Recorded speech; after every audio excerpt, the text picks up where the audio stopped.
అత్యవసర స్థితిలో రాజమండ్రి ఆర్ఏసీసీ ఐసీయూలో చేరిన 61 సంవత్సరాల వయసు గల మహిళకు 16 గంటల్లో చికిత్స అందించి రోగిని 5 రోజుల్లో డిశ్చార్జ్ చేశామని ఆర్ఏసీసీ హాస్పిటల్ ఐసీయూ డివిజన్ వైద్యులు డాక్టర్ చంద్రమౌళి చెప్పారు. 24 గంటలు పట్టే చికిత్సను రాజమండ్రి సిటీలో 16 గంటల్లో అత్యవసర వైద్య చికిత్సను అందించడం అరుదైన విషయమని చెప్పారు. శనివారం ఆయన మీడియాతో మాట్లాడుతూ ఆమెకు డయాబెటీస్ అదుపులో లేకపోవడం వల్ల కిడ్నీలు కూడా దెబ్బతిన్నాయని, గత 5 రోజులుగా తీవ్రమైన శ్వాస సమస్యతో బాధపడుతూ ఒక్కసారిగా కఫంలో రక్తం రావడం వంటి లక్షణాలతో ఆమెను మధ్యరాత్రి సమయంలో హాస్పిటల్లో చేర్పించారని తెలిపారు. శనివారం ఆదివారాలు వచ్చేస్తున్నందున బయాప్సీ నమూనాలు వెంటనే ఎయిర్ మెయిల్ ద్వారా పంపించడం జరిగిందని డాక్టర్ చంద్రమౌళి చెప్పారు. ఆదివారం నాటికి స్పష్టమైన నిర్ధారణ జరిగిందని, యాంటీ జీబీఎం డిసీజ్ కాదని నిర్ధారణ అయిందని తెలిపారు. PANCA టెస్ట్ పాజిటివ్ రావడంతో వ్యాక్సిలైటిస్ అనే వ్యాధిగా నిర్ధారించారని డాక్టర్ చంద్రమౌళి పేర్కొన్నారు. అనుమానపడి ఇమీడియట్గా వచ్చిన 2-3 గంటల్లోనే బ్రాంకోస్కోపీ అనేటువంటి పేషెంట్కి కిడ్నీ బయాప్సీ కూడా చేసి ఫ్లైట్ ద్వారా హైదరాబాద్ టెస్ట్కి పంపించాము. సో పంపించిన తర్వాత మధ్యాహ్నం 2 గంటలకల్లా పల్స్ స్టీరాయిడ్ అంటాం. స్టీరాయిడ్ అనేటువంటిది 1 గ్రామ్. ఈ పేషెంట్ స్టీరాయిడ్ ఎంత త్వరగా పేషెంట్కి కిడ్నీ బయాప్సీ కూడా చేసి ఫ్లైట్ ద్వారా హైదరాబాద్ టెస్ట్కి పంపించాము.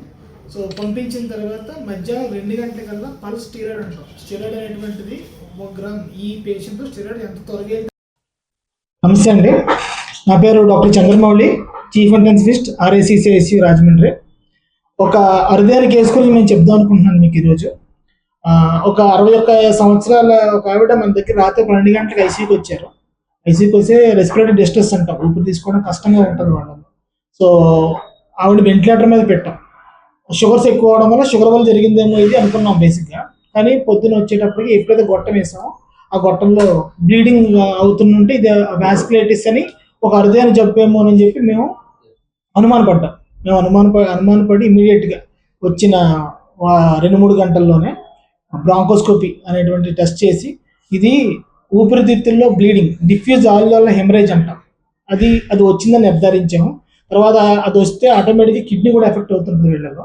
కిడ్నీ ఎఫెక్ట్ అయిందని చెప్పి వెంటనే పేషెంట్కి కిడ్నీ బయాప్సీ కూడా చేసి ఫ్లైట్ ద్వారా హైదరాబాద్ టెస్ట్కి పంపించాము.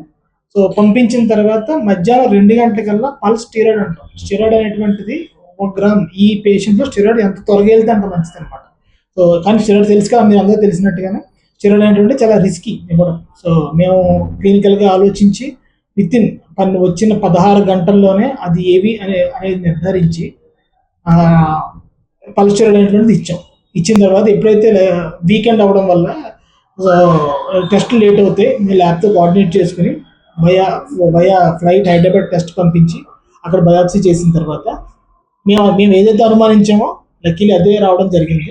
వితిన్ 72 అవర్స్ ఆవిడ్ని ఈ ప్లాస్మాఫెరిసిస్ అంటాం. ప్లాస్మాఫెరిసిస్ బాడీలో ఉండే ఆటో యాంటీబాడీస్ ఏదైతే ఉంటాయో బయటికి తీసి శుద్ధి చేసి పంపిస్తాం అనమాట. అదైతే 7 సెషన్స్ అవసరం పడ్డాయి ఆవిడకి. ఈవిడ్ని యూజువల్గా వెంటిలేటర్ మీద 5 రోజుల నుంచి పంపించడం జరిగింది. సో దీనికి మెయిన్ నేను చెప్పాల్సింది ఏంటంటే, ఇలాంటివి చాలా అరుదుగా జరిగే డిసీజెస్ ఇవి. ఇలాంటి అరుదుగా జరిగిన డిసీజెస్ డయాగ్నోస్ అవ్వడం కొంచెం టైం పడుతుంది. ఇక్కడ మేము చేసింది ఏంటంటే వితిన్ 16 అవర్స్ 16 గంటల లోపులోనే డయాగ్నోసిస్ చేయడం, అన్ని రకాల బయాప్సీలు పంపించడం అండ్ ట్రీట్మెంట్ స్టార్ట్ చేయడం, వెంటిలేటర్ మీద పెట్టడం చేసాం అనమాట. మేము థ్యాంక్స్ చెప్పాల్సింది ఎవరికంటే ఈ పేషెంట్ యొక్క మెయిన్ కూతురికి అల్లుడికి ఏంటి, ఎందుకంటే వాళ్ళిద్దరు డాక్టర్సే. మత్తు డాక్టర్ గారు, ఒకళ్ళేమో జనరల్ మెడిసిన్. సో మేము ఏం టెస్ట్ అయితే చేసామో అన్నిటి కూడా ఆయన యాక్సెప్ట్ చేసి, సో పేషెంట్ బెటర్ కోరి వాళ్ళు ఇవన్నీ చేయించడం ఒప్పుకోవడం వల్ల మేము ఇవన్నీ చేయగలిగాము. ఇటువంటి కేసెస్ రాజమండ్రిలో ముందు డయాగ్నోస్ అయ్యాయి, కానీ ఇంత త్వరగా అయితే మాత్రం నాకు తెలిసినందుకు అవ్వలేదండి. 16 గంటల్లో డయాగ్నోస్ అయ్యి వెంటిలేటర్ మీద ఉన్న పేషెంట్ స్టెరాయిడ్ ఇవ్వడం అయితే మాత్రం ఇప్పుడు జరగలేదు. డిశ్చార్జ్ అయిపోయారండి. ఇప్పుడు వెంటిలేటర్ మీద 5 రోజులు బయటకు వచ్చారు. 7 సార్లు ప్లాస్మాఫెరిసిస్ చేశాం. సో ఐసీయూలో 6 days ఉన్నారు, వార్డులో 3 days ఉండి ఇంటికి వెళ్ళారు. నడుస్తూ ఇంటికి వెళ్ళిపోయారు హ్యాపీగా. నా పేరు డాక్టర్ చంద్రమౌళి అండి, chief intensivist, rack ICU, ఆర్ఏసీసీ ICU Rajahmundry.